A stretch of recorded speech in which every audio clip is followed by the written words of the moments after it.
Bendito es el Señor, Dios de Israel, que ha visitado y redimido a su pueblo y nos ha dado un poderoso Salvador. Y ese poderoso Salvador es sobre toda la tierra. Gloria sea al Señor. Bienvenidos a la casa de oración de nuestro Señor. Y juntos vamos a rendir el culto que solamente Él es digno de recibir. Pido por favor a todos los presentes que se pongan de pie y con mucha reverencia vamos a cantar la doxología.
Dirigido por nuestro pastor Samuel Villavicencio Burgos. Les invito a los hermanos a que abran sus Biblias en el Evangelio de Juan, y de este Evangelio de Juan vayamos al primer capítulo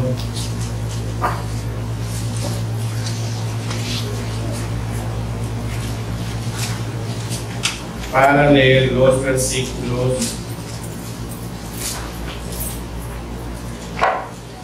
del 14 al 18, y lo vamos a hacer de una manera alternada. Voy a empezar leyendo el 14, desde el 15 y terminamos juntos en el 18. Amén. Amén. Y aquel verbo fue hecho carne y habitó entre nosotros, y vimos su gloria, gloria como del unigénito del Padre, lleno de gracia y de verdad.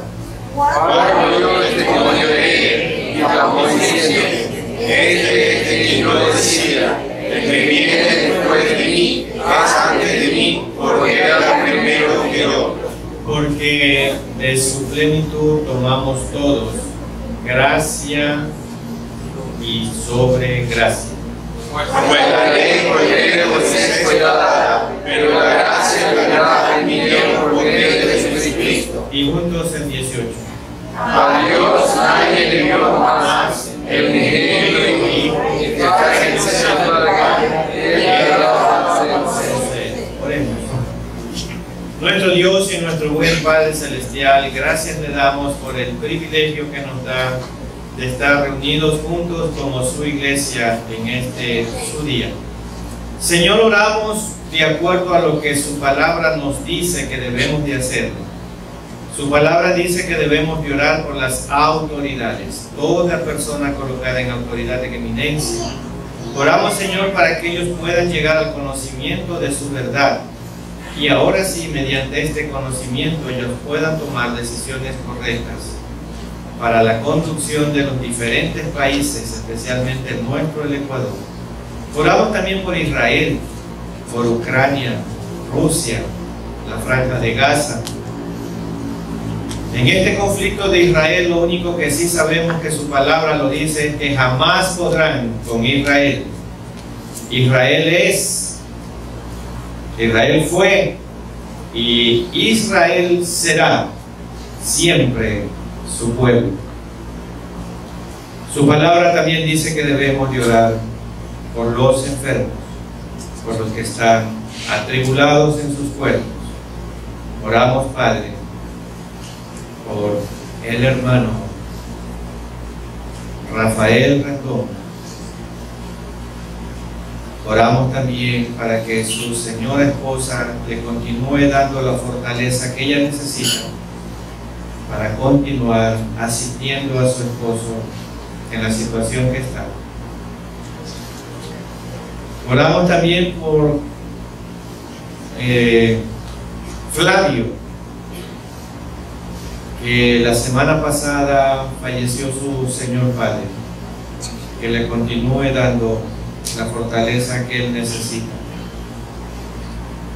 para que su gracia lo sostenga en medio de esta dificultad en la que está viviendo. Consuela su alma, su mente, su corazón.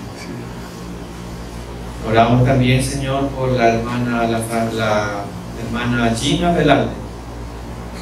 Ella va a ser sometida a unos tratamientos según la medicina humana, pero usted dejó también a los médicos como instrumentos suyos para que ellos también hagan una labor. Y oramos para que esa labor sea hecha de acuerdo a su voluntad, y oramos por sanidad para la hermana.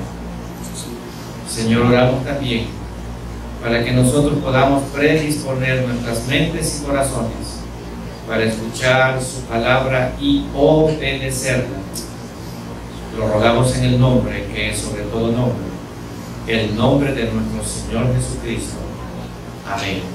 Pueden sentarse, hermanos. Nosotros vamos a ofrecer loor a aquel que ofreció su vida por nosotros y darnos el perdón de pecados y la vida eterna, que de ninguna otra manera lo íbamos a obtener. Vamos a cantar el himno número 11, Loor te ofrecemos.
Nació en un poblado muy humilde en Belén, así estaba profetizado, pero él quiso identificarse con la mayoría de la condición humana, que es con la pobreza.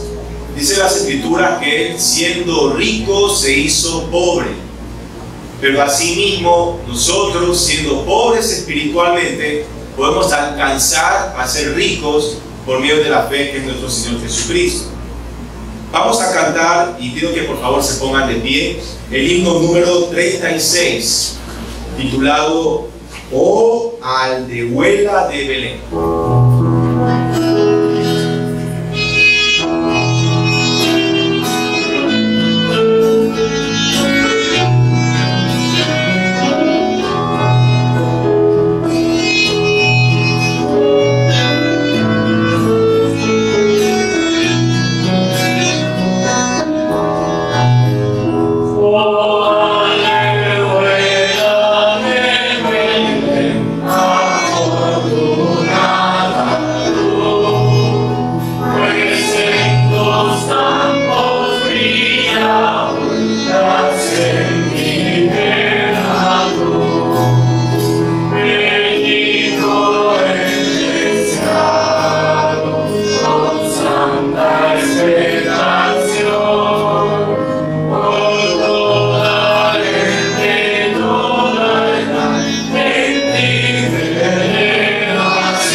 dedicarle a nuestro Señor se titula Emanuel.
Y ahora permitamos que el Espíritu Santo que mora en cada uno de nosotros abra nuestro entendimiento y corazón para poder escuchar y obedecer su bendita palabra mediante el mensaje que nos trae nuestro pastor Samuel Villavicencio Burgos con el tema La Navidad en el Evangelio de Juan. Escuchemos con atención y reverencia. Son muchos los estudiantes bíblicos que se han preguntado por qué no hay historias, información sobre el nacimiento de Jesús en el Evangelio de Juan. De hecho, esto es lo único que este Evangelio omite, entre comillas. El Evangelio de Juan tampoco encontramos narrativas acerca del bautismo de Jesús, no lo nombra, ni de las tentaciones que sufrió Jesús en el desierto, como sí lo han narrado los otros evangelios.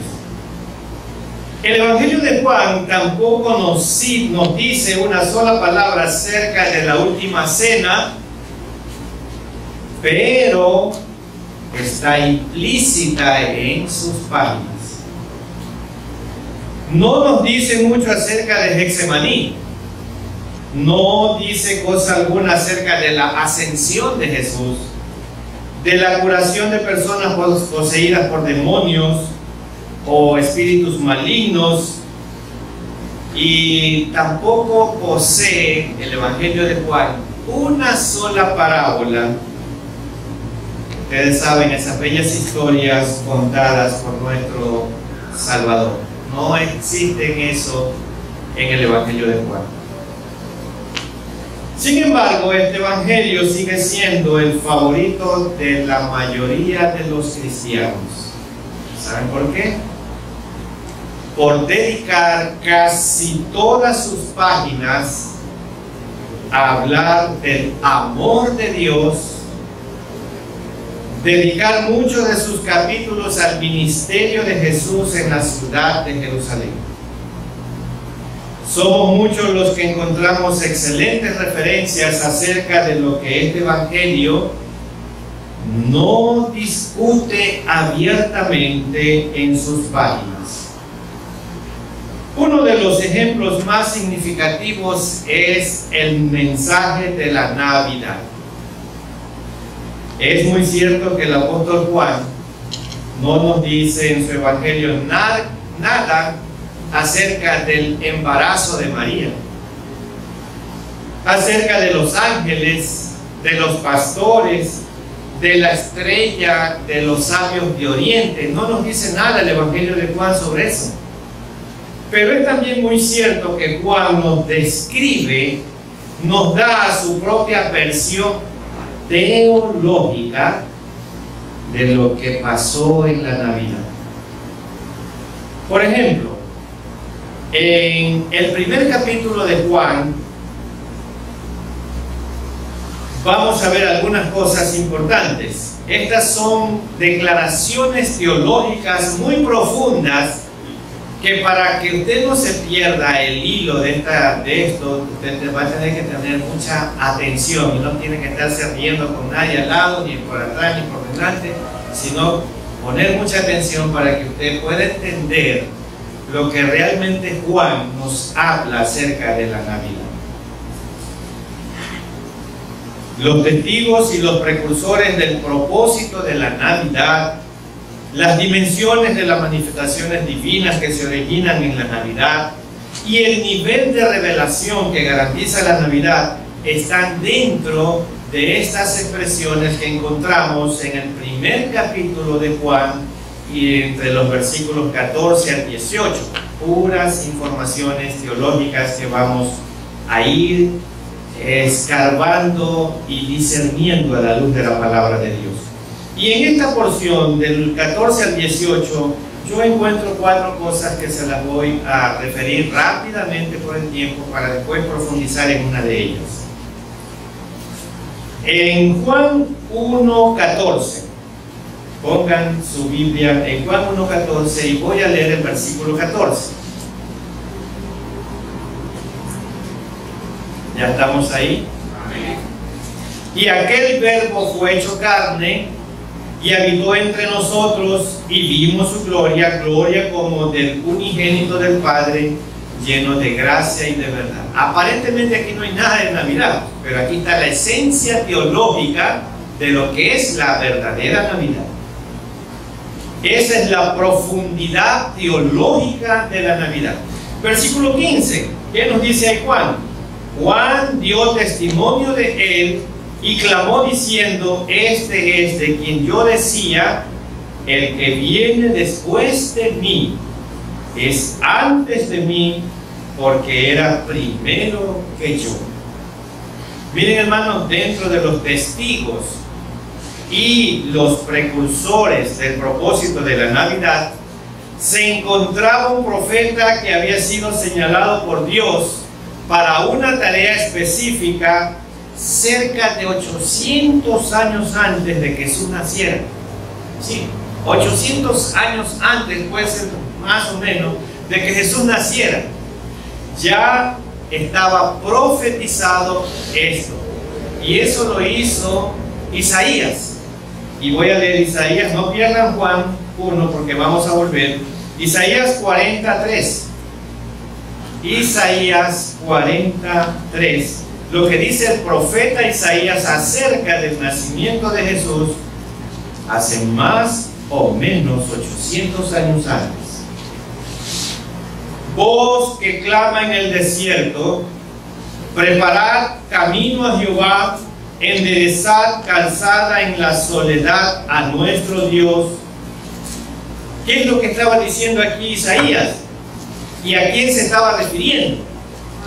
Preparar un camino, dice, y enderezar calzada significa quitar los obstáculos o extender la alfombra roja para la llegada del Señor. Y quien iba a preparar esa llegada era nada más y nada menos que Juan el Bautista. Y ya estaba profetizado. ¿Y que no habla Juan de Navidad? Vamos al versículo 16. Juan 1:16. Porque de su plenitud tomamos todos, y gracia sobre gracia. Mire, Juan nos dice que las dimensiones de la manifestación divina que se originan en la Navidad son nada más y nada menos que la plenitud de Dios y el derramamiento de gracia sobre gracia. ¿Habla de Navidad? Explícitamente tal vez no, pero implícitamente sí. Versículo 18, Juan 1:18. A Dios nadie le vio jamás. El unigénito Hijo que está en el seno del Padre, Él le ha dado a conocer.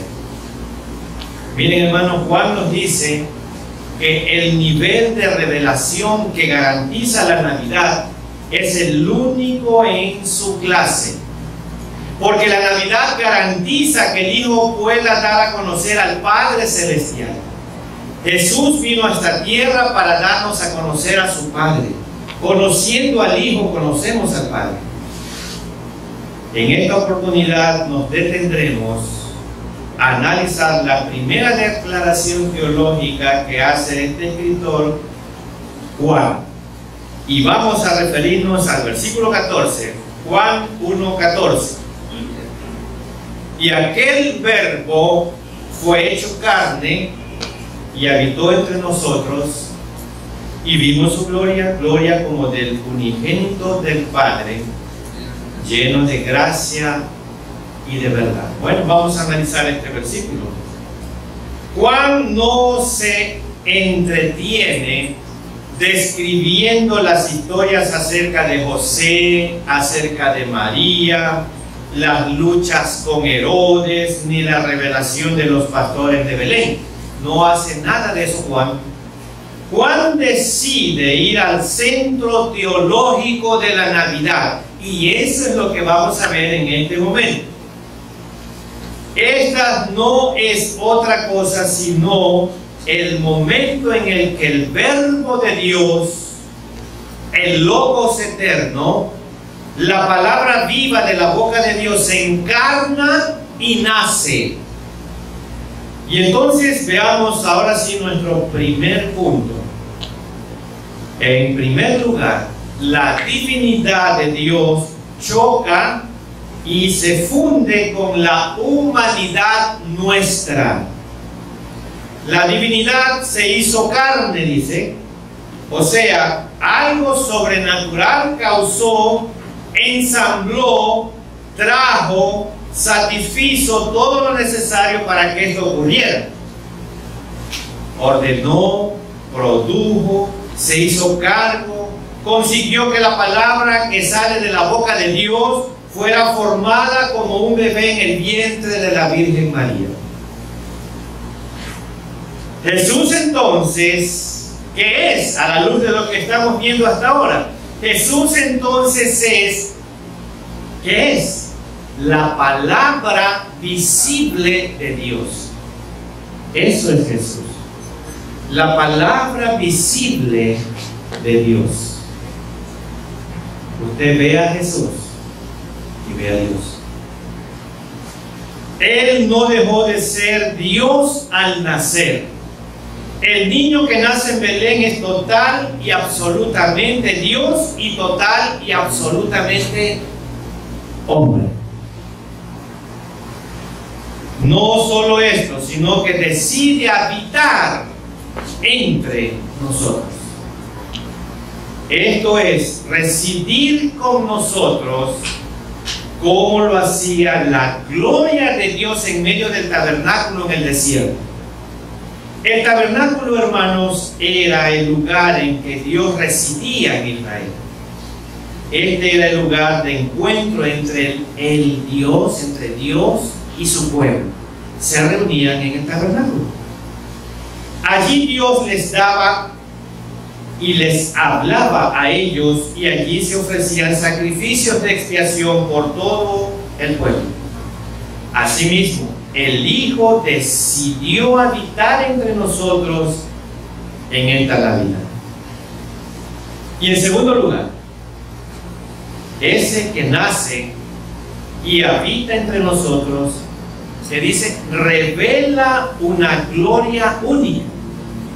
La gloria del unigénito Hijo de Dios, lleno de gracia y de verdad. Eso dice el versículo 14 en su segunda parte.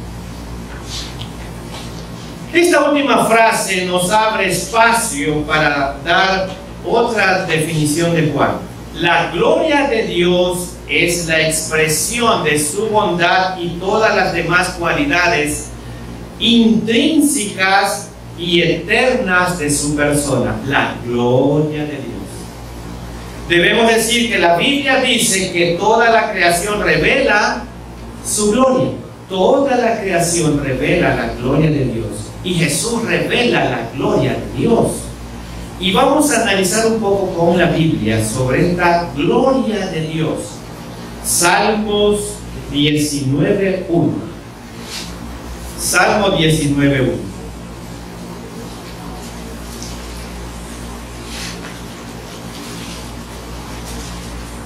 Ya estamos ahí. Y miren lo que voy a leerlo. Los cielos cuentan. ¿Qué cuentan los cielos? Y el firmamento anuncia la obra de sus manos. Miren, hermanos, la Biblia dice que Dios la reveló en Edén, en el Sinaí, en el tabernáculo y en el templo. Ahí se revela la gloria de Dios y en muchos lugares más. Cuando Dios se revela por medio de la naturaleza, aprendemos sobre su gloria y nuestra condición finita delante de la gloria de Dios. Cuando Dios se revela por medio de las Escrituras, aprendemos acerca de su santidad y de nuestra pecaminosidad. Cuando Dios se revela por medio de las experiencias diarias, aprendemos acerca de su perdón misericordioso de nuestra salvación. En el programa de Dios, hermanos, y los que nos miran por el internet, no se hace nada importante para la vida de su pueblo sin que antes Dios revele y demuestre su gloria. En el programa de Dios, no se hace nada importante para la vida de su pueblo sin que antes Dios revele y demuestre su gloria.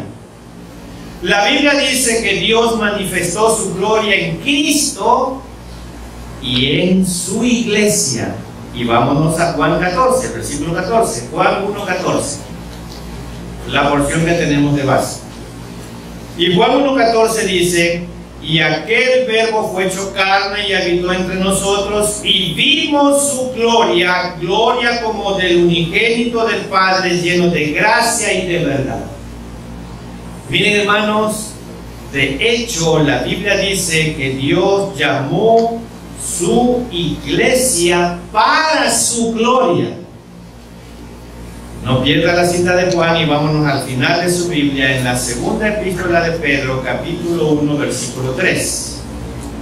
Segunda epístola de Pedro, al final de su Biblia, vamos al capítulo 1, voy a leer el versículo 3.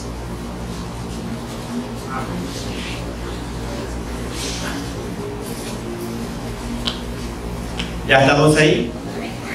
Miren, ponga el dedo en el versículo. La Biblia se interpreta ella misma. Nosotros no tenemos por qué argumentar nada porque la Biblia se interpreta a sí misma. Segunda de Pedro 1:3. Como todas las cosas que pertenecen a la vida y a la piedad nos han sido dadas por su divino poder, y aquí está la clave, mediante el conocimiento de aquel que nos llamó por su gloria y excelencia. Miren, hermanos, la Biblia dice que Dios nos ha creado también para su gloria. Dios nos ha creado para su gloria. Y vamos un momento a Isaías 43:7. Isaías 43:7.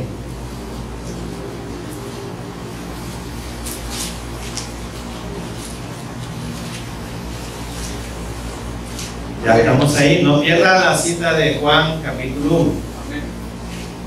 Isaías 43:7 dice: todos los llamados de mi nombre, para gloria mía, los he creado, los formé y los hice. Cuando dice todos los llamados de mi nombre, cristianos, nosotros, la iglesia, fue creada para la gloria de Dios. Y la pregunta es, ¿estamos representando bien la gloria de Dios como hijos de Dios? Es delante de su gloria que seremos presentados en el día final, delante de su gloria. Y permítanme leer Judas. Judas tiene solo un capítulo y yo podría decir Judas, voy a leer Judas 24 y 25 porque tiene solo un capítulo, tengo que nombrar los versículos. Judas 24, 25, si usted desea, Judas 1, 24 y 25.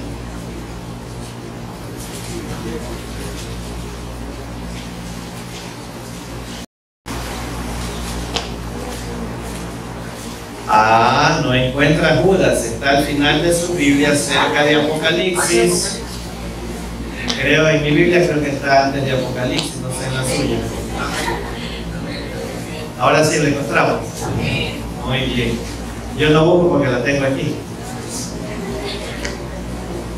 Bueno, vamos. Judas 1, 24 y 25. Y aquel que es poderoso para guardarnos sin caída y presentaros sin mancha delante ¿de dónde? De su gloria con gran alegría, al único y sabio Dios, nuestro Salvador, sea gloria y majestad, imperio y potencia, ahora y por los siglos. Amén. Miren, hermanos, los creyentes poseemos su gloria intrínseca porque Cristo es Dios y nosotros somos sus hijos. Nosotros somos llamados a reconocer esa gloria, darle honor por su gloria, declarar su gloria, alabarlo por su gloria, reflejar su gloria y vivir para su gloria. Y esto es así porque Él se lo merece. ¿Cómo estamos representando a Cristo mediante su gloria? Vamos a Apocalipsis 4:11.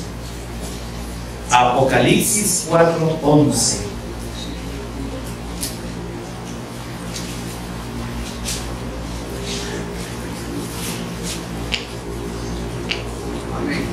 Amén. Y Apocalipsis 4:11 dice: Señor, digno eres de recibir, ¿qué cosa? La gloria y la honra y el poder. ¿Por qué razón? Porque tú creaste todas las cosas y por tu voluntad existen y fueron creadas. Aquí resume todo este versículo de Apocalipsis. Ahora bien, tenemos que señalar algo muy importante: que el pecado nos aleja de esa gloria. El pecado nos aleja de esa gloria. Y vamos a Romanos 3:23, ya ustedes lo conocen ese versículo: por cuanto todos pecaron y están destituidos ¿de qué cosa? El pecado nos aleja de la gloria de Dios. Se aleja la gloria de Dios cuando el templo del Espíritu Santo, que somos nosotros, porque una vez que usted ha aceptado a Cristo como su Señor y Salvador personal, habita la tercera persona de la Trinidad en nosotros. Entonces, la gloria de Dios se aleja de nosotros cuando pecamos, cuando profanamos esta habitación que le pertenece a Dios. No olvidemos que fuimos comprados por un precio muy alto, que fue hecho en la cruz del Calvario y que significó la sangre, la vida del Hijo de Jesús en la tierra. Es muy importante señalar el significado que tiene la expresión bíblica de que Dios los haya destituido de su gloria. Lo que esto significa, hermanos, es que Dios ha quitado su bendición, su protección del pueblo, de su pueblo.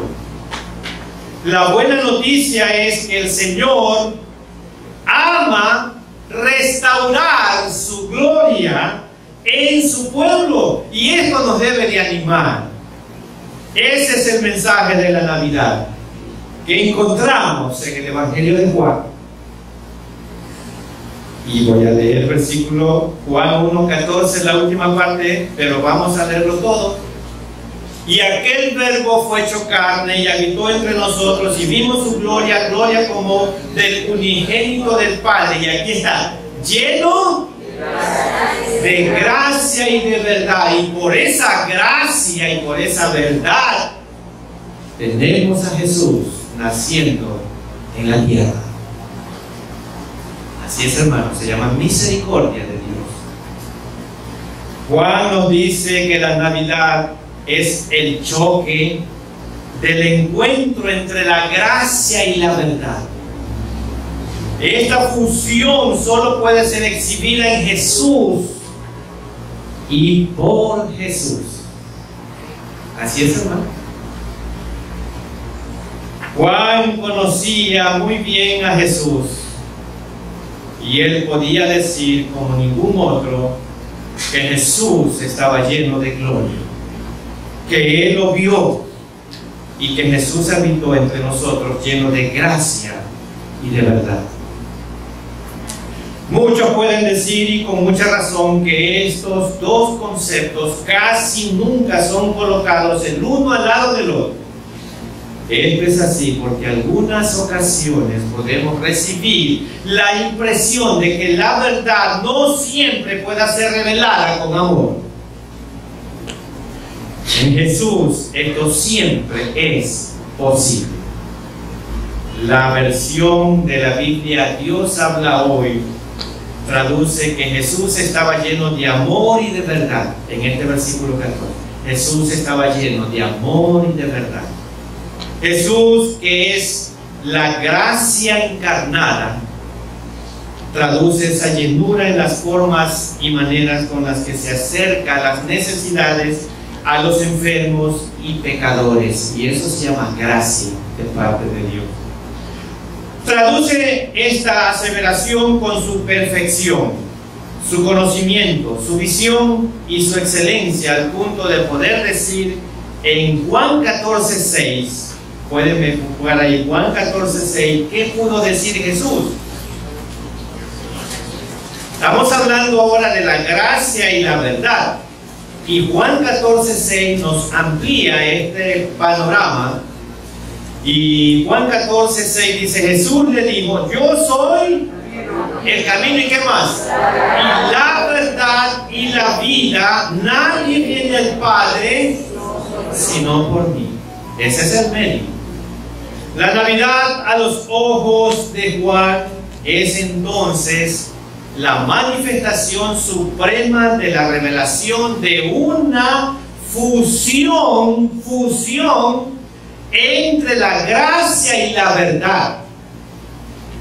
Por esa gracia, Cristo decide morir en la cruz del Calvario, ocupando su lugar y mi lugar. Por esa gracia, Él decide morir en la cruz por su pecado y mi pecado. Por ser la verdad, revela el camino hacia el Padre. Por ser la verdad, revela el camino hacia el Padre. Entonces, Dios nos ama tal y como somos. Eso se llama gracia. Dios nos ama tal como es usted y como soy yo, y eso se llama gracia. Pero nos ama demasiado para dejarnos tal como somos, y eso es verdad. Y eso es verdad.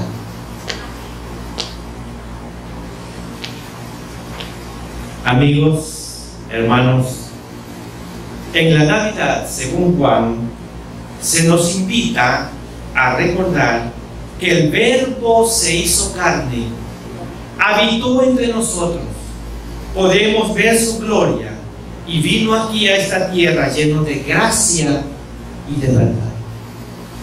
En resumen, hasta lo que hemos dicho hasta ahora. El pesebre está lleno de aseveraciones teológicas incomparables. La encarnación, la gloria de Dios, la gracia de Dios y la verdad divina. Los discípulos de Jesús chocaron con la gloria de Dios exhibida en Cristo cuando caminaron con Él. Esto es el resplandor de la gloria de Dios. Y permítanme leer Hebreos 1:3. Hebreos 1:3, al final de su Biblia, por Santiago creo que está Hebreos. Hebreos 1:3 dice lo siguiente. ¿Ya estamos ahí? Amén.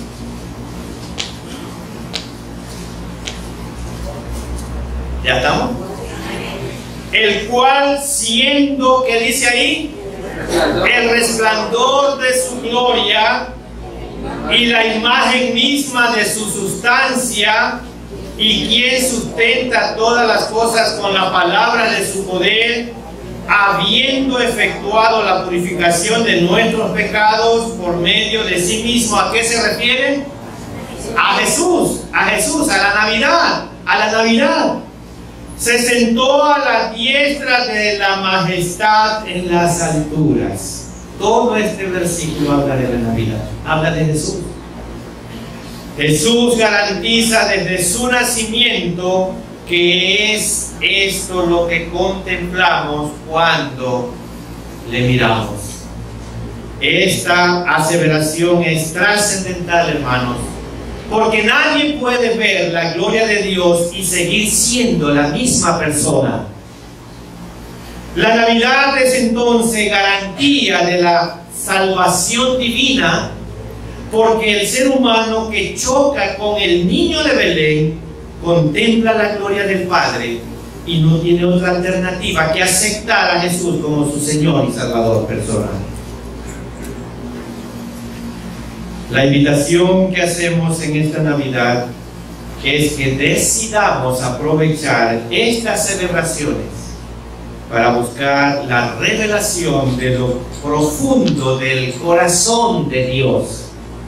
Usted quiere conocer lo profundo del corazón de Dios, conozca al Hijo, conozca a Jesús. La fusión entre la gracia y la verdad y el choque entre la revelación de su gloria y de su humanidad.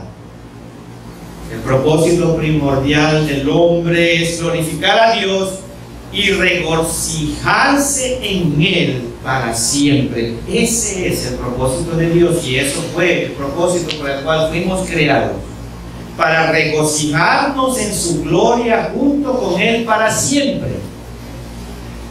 ¿Cómo hace una persona para glorificar a Dios? Es la pregunta que tal vez usted y los que nos están viendo por el internet se estarán haciendo. ¿Cómo hace una persona para glorificar a Dios? Ninguna pregunta, hermanos, es más práctica o más significativa que esta. ¿Cómo hace una persona para glorificar a Dios? Bueno, el propósito supremo en la vida de cualquier hombre o de cualquier mujer, para cualquiera que haya nacido en este mundo, es glorificar a Dios. De eso es lo que se trata la vida. Glorificar a Dios es el resultado final de la vida cristiana. Y entonces, ¿cómo yo puedo glorificar a Dios? Madurando espiritualmente.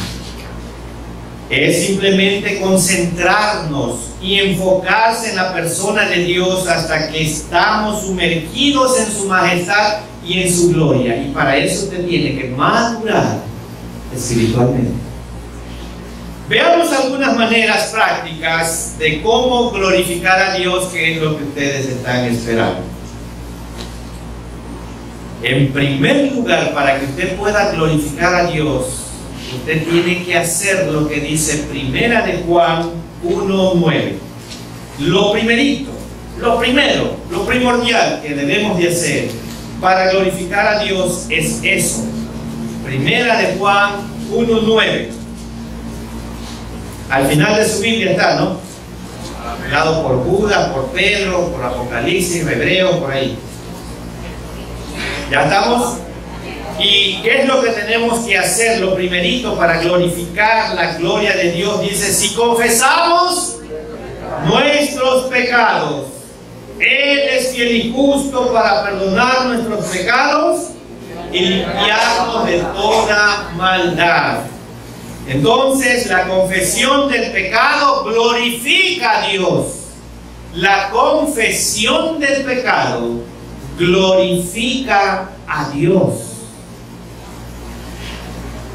Adán es un ejemplo de esto, y no lo vamos a leer, pero lo voy a hacer un pequeño resumen por el tiempo. Solo no lo busquen. Génesis, en el capítulo 3 de Génesis, no le voy a dar el versículo porque después van al versículo. Adán es un ejemplo de esto. Génesis capítulo 3, cuando Dios lo enfrentó a Adán, ¿cuál fue la excusa que puso Adán? Y dice lo primero, ¿no? La mujer que me diste por compañera me dio del árbol y yo comí. Prácticamente Adán le estaba diciendo a Dios: tú lo hiciste, tú lo hiciste. Porque esa persona que tú creaste para mí fue la que me obligó a pecar. Y Adán le dice: Dios, tú lo hiciste. Si no me hubieras dado esta mujer, nada le hubiera ocurrido. Hacer eso es culpar a Dios y por lo tanto asignarle la culpa a Él. Pero Dios nunca tiene la culpa cuando usted y yo pecamos. Dios nunca tiene la culpa cuando yo y usted pecamos. Dar a entender que Él es de alguna manera responsable mancilla su santidad. Mancilla su santidad. Así que aquellos que tratan de evadir la absoluta responsabilidad de su propio pecado cometen un grave pecado contra la gloria de Dios. Cometen un grave pecado contra la gloria de Dios. ¿De qué manera también podemos manifestar la gloria de Dios? Dando frutos. Y vámonos a Juan 15:8. Juan 15:8. ¿De qué manera usted puede glorificar a Dios? Amén. En esto es glorificado mi Padre, dice Jesús. En esto es glorificado mi Padre, en que llevéis mucho fruto y seáis así mis discípulos. No está diciendo que los únicos que tienen que evangelizar es el ministerio de evangelismo. Aquí dice: todos los que se consideran mis discípulos tienen que dar fruto. Y una de las evidencias de esos frutos es predicar el evangelio para que otras personas se arrepientan. Y de esta manera usted glorifica a Dios. ¿Por qué? Porque entonces el mundo puede ver los resultados de una vida llena del Espíritu Santo en usted. Por medio de su carácter, de la actitud que usted tenga frente a los problemas, su forma de hablar, de tratar a los demás cuando alguien le ha hecho un mal. Cuando usted está viviendo en el Espíritu, de su conducta saldrán los frutos del Espíritu: amor, gozo, paz, paciencia, benignidad, fe, bondad, templanza, mansedumbre.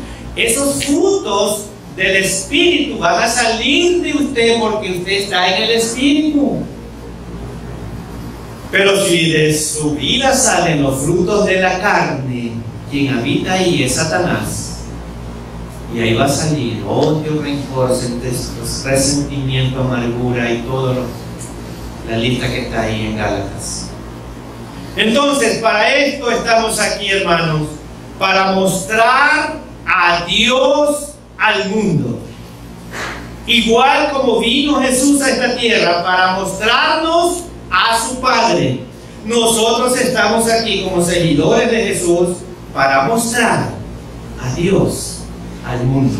Y la pregunta es: su conducta, su manera de ser, de hablar y de actuar, ¿refleja que Cristo vive en usted? ¿Refleja que Cristo controla sus acciones y todo lo de su ser?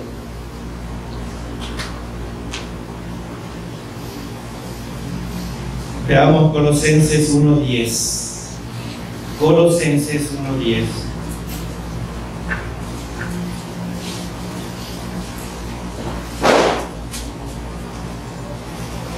Amén. Carta del apóstol Pablo a la iglesia en Colosas, capítulo 1, voy a leer el versículo 10. Para que andéis, mire, andéis, caminar, andar. ¿De qué manera el cristiano debe de caminar? Como es digno del Señor. ¿Y cuál es lo que nos da la dignidad para llamarnos hijos del Señor? Agradándole en todo, llevando fruto en toda buena obra. Y la palabra clave aquí es buena, porque también podemos dar malos frutos. En toda buena obra. ¿Y qué más? Y creciendo en el conocimiento de Dios. Eso significa crecimiento espiritual, madurez espiritual. Las buenas obras, hermanos, entonces son frutos. Son frutos. Cuando vivimos una vida de buenas obras, el mundo verá y glorificará a nuestro Padre que está en los cielos. ¿Y cómo lo hará? Él lo va a observar, el mundo lo observa, el mundo nos observa, y créanlo, hermanos, el mundo lo observa, y usted puede hacer 99,9 cosas buenas, y el mundo lo va a observar, pero no va a decir nada, porque sabe que usted es un cristiano. Pero haga una milésima mala, y por esa milésima mala lo sepulta a usted, y sepulta a la iglesia donde usted es, y el evangelio que usted predica. ¿Qué testimonio estamos dando? Estamos glorificando a Dios. ¿De qué manera más alabamos a Dios? Salmo 50, 23. Salmo 50, 23.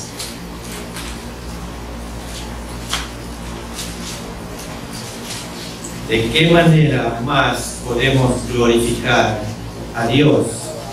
Y el Salmo 50, 23 dice lo siguiente: el que sacrifica alabanza, ¿qué hace? Me honrará, y al que ordenare su camino, le mostraré la salvación de Dios. Ahí está, hermano. Si usted, por alabar a Dios, sacrifica parte de su tiempo, parte de todo lo que usted es, usted va a honrar a Dios. Y si usted ordena su manera de caminar, su manera de vivir, Dios le va a mostrar la salvación de él. La alabanza honra a Dios. La manera de hablar a Dios es darle crédito de todo a Él. Muchas veces nos va bien en muchas cosas, pero nos olvidamos de darle el crédito al dueño de todo, y creemos que todo es nuestra industria, que todo lo hemos alcanzado y logrado porque soy inteligente, soy capaz, estoy muy bien preparado, tengo una pared llena de cartones, y eso me acredita lo que yo estoy haciendo. ¿Y Dios dónde está? ¿Dónde lo hemos dejado a Dios? Todo se lo debemos a Dios. Hasta que usted esté sentado en esta silla, se lo debe Dios. Hasta que usted venga con sus dos extremidades y se siente cómodamente, se lo debe a Dios. Pero muchas veces nos queremos robar la gloria que le pertenece a Dios, y eso es deshonrar la gloria de Dios. Y otra cosa importante que usted puede glorificar a Dios, que podemos glorificar a Dios, es estando conforme. Y este es un problema muy a menudo en las mentes humanas. Podemos estar descontentos con nosotros mismos muchas veces, con las circunstancias que estamos viviendo. Pero, ¿quién nos creó? ¿Quién nos creó? Dios. Y Él promete suplir todas nuestras necesidades cuando estamos conformes, no cuando nos estamos quejando. Reconocemos la soberanía de Dios en nuestras vidas, y eso glorifica a Dios. Si estamos descontentos, es lo mismo que cuestionar la sabiduría de Dios, y eso no le glorifica a Dios. Hay muchos que están descontentos porque quisieran tener otro trabajo, y no están contentos porque hay miles que no tienen. Pero están descontentos porque creen que se merecen algo mejor. Y ese es el peor de los pecados: ser desagradecido con Dios. ¿De qué otra manera podemos glorificar la gloria de Dios, dar gloria a Dios? Haciendo nuestras oraciones, pero recibiendo su voluntad. Muchas veces nuestras oraciones es ordenanzas que les hacemos a Dios. Señor, quiero una H1 del 2024 en este templo y la quiero ya. Pero Dios no quiere eso. Dios quiere que usted ande en un Kia Carens del 2002. Muchas veces somos egoístas en nuestras peticiones. Señor, quiero trabajar en tal trabajo que ganan más o menos. Pero si tiene un trabajo que le pagan el básico, no, pero quiero más.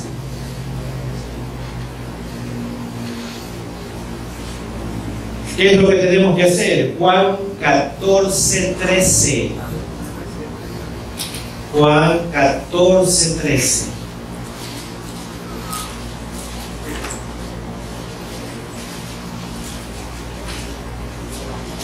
Amén. Y todo lo que pidiereis al Padre en mi nombre, dice Jesús, lo haré para que el Padre sea glorificado en el Hijo. Pero aquí hay una clave, hermanos, porque este versículo muchas veces se presta a malas interpretaciones, como la ilustración que le acabé de dar. Todo lo que pidieres al Padre, si está de acuerdo a la voluntad de Dios, porque somos especialistas en pedir cosas egoístas, en pedir cosas que yo quiero y no cosas que necesito. Y hay una diferencia entre querer y necesitar. Lo que le pedimos a Dios es lo que necesito y que esté de acuerdo a su voluntad. Y gloria a Dios por las oraciones respondidas, oraciones bien hechas. El nombre de Jesús significa todo lo que Él es y todo lo que Él quiere. Orar en su nombre significa orar de acuerdo a su carácter, de acuerdo a su voluntad. Y Dios se complace en revelar su gloria en la oración contestada que esté de acuerdo a su voluntad. Es por eso que Él nos manda a orar, para que pueda mostrarnos su grandeza y podamos darle la alabanza que Él es digno de recibir. ¿De qué manera más podemos glorificar a Dios? Proclamando su palabra. Segunda de Tesalonicenses 3:1. Segunda de Tesalonicenses 3:1. Por lo demás, hermanos, le dice Pablo a la iglesia en Tesalónica, y yo les digo también a la iglesia en Redimidos de Guayaquil, Ecuador, del norte de la ciudad de Guayaquil, Ecuador, le digo lo mismo que Pablo le dice aquí a la iglesia en Tesalonicenses. Por lo demás, hermanos, orad por nosotros. ¿Para qué? Para que la palabra del Señor corra y sea glorificada, así como lo fue entre vosotros.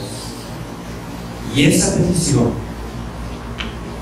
yo se la hago también a ustedes, que oren para que la predicación de este púlpito nunca sea adulterada, y corra para que Dios sea glorificado. Como era la palabra glorificada a través de los creyentes, ¿cómo era la palabra glorificada a través de los creyentes? Ellos la escuchaban y la creían y la ponían por obra. Confiaban en Cristo y habían nacido de nuevo, y eso daba la gloria a Dios. ¿De qué otra manera usted puede glorificar a Dios? Llevando a otros a Cristo. Dios también recibe la gloria cuando la gente es redimida de sus pecados. Él es glorificado cuando la prisión de Satanás es abierta y los hombres y mujeres son liberados del poder del pecado. La gente es salvada de sus pecados con el fin de dar la gloria a Dios.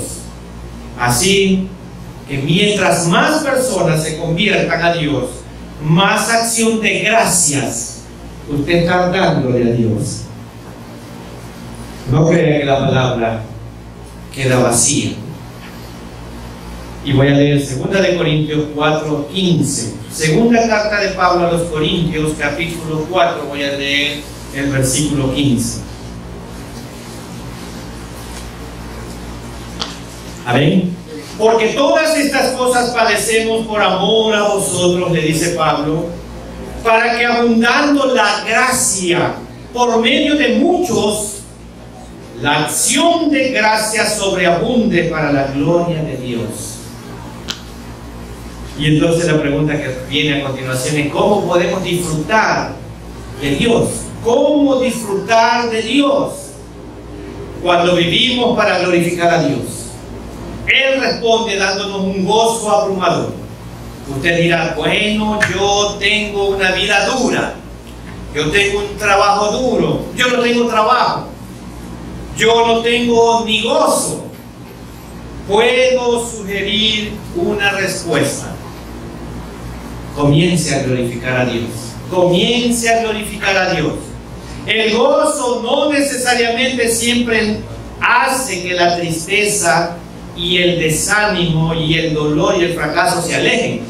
Eso no hace el gozo, sino que permite que los cristianos puedan experimentar gozo sobrenatural incluso en medio de todas esas circunstancias adversas.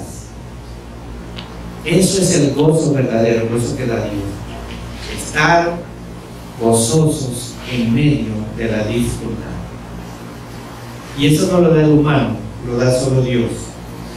De hecho, el pecado es, en última instancia, la única cosa que puede reprobar el gozo de los cristianos. Cuando nuestro gozo comienza a desaparecer, hermanos, y pongan mucha atención, cuando su gozo comienza a desaparecer, es signo seguro de la usurpación del pecado o de la incredulidad en su vida. Así es. ¿Qué podemos hacer en momentos como estos, en que está desapareciendo el gozo? Ponernos de rodillas y confesar el pecado en nuestras vidas. Esa es la solución. Ponernos de rodillas y confesar el pecado en nuestras vidas. Jesús desea que su gozo esté siempre con nosotros. Y Juan 15:11 dice: estas cosas os he hablado para que en mi gozo esté en vosotros y vuestro gozo sea cumplido. Eso dice Jesús. Cuando todo va bien, nos sentimos jubilosos. Cuando se presentan las dificultades, nos hundimos en la depresión. Pero el verdadero gozo trasciende las olas agitadas de las circunstancias. El verdadero gozo trasciende las olas agitadas de las circunstancias. El gozo viene de una firme relación con Jesucristo. Cuando nuestras vidas están entrelazadas con Cristo, Él nos ayuda a atravesar la adversidad sin hundirnos en la depresión. La mayor promesa que tenemos en la Biblia es la que encontramos en la primera carta de Pablo a los hermanos en Tesalónica, capítulo 4, versículo 17, la última parte de este versículo. Es la promesa que nos debe de alentar a cada uno de nosotros en estos días. Primera de Tesalonicenses 4:17 dice: luego nosotros los que vivimos, los que hayamos quedado, seremos arrebatados juntamente con ellos en las nubes para recibir al Señor en el aire. Y aquí está la clave: y así estaremos siempre con el Señor. ¿Y quiénes son los que van a estar siempre con el Señor? Los que aún en medio de la dificultad y de esta ola terrible de dificultades se mantienen fieles hasta el final. Dios ha prometido estar siempre con nosotros. Estaremos siempre con el Señor. Eso sí que es un gozo eterno. Hermanos amados, en esta Navidad, hermanos, nos lleva a reflexionar si estamos viviendo realmente para glorificar a Dios, si realmente estamos glorificando a Dios con nuestra vida o no. Y si usted no está glorificando a Dios con su vida, no espere más. Es tiempo de cambiar y decir lo que dice Juan 9. Arrepentidos para que vuestro gozo vuelva a ser eterno. Amén. En esta mañana y tarde hemos escuchado la reflexión titulada La Navidad en el Evangelio de Juan. Que Dios nos ayude a vivir vidas que glorifique al Señor y que el gozo del Señor sea nuestra fortaleza. No solo hoy, sino todos los días que estemos en este mundo. Y pido a la congregación que se ponga de pie porque vamos a seguir alabando al Señor, cantando juntos el himno número 134, Un sacrificio vivo.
Después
final dirigido por nuestro pastor Samuel Villavicencio. Oremos, hermanos. Nuestro Dios y nuestro buen Padre Celestial, gracias te damos por su gracia, por su amor inmerecido con nosotros, viles pecadores.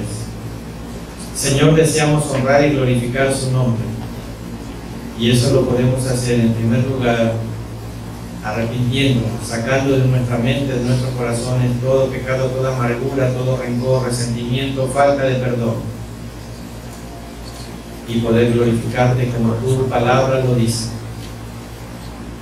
Y ahora, Señor, el amor de Dios, la gracia infinita de Cristo, nuestro Salvador eterno, y la comunión y participación del Santo Espíritu de Dios sea con todos y cada uno de nosotros, ahora y siempre. Amén.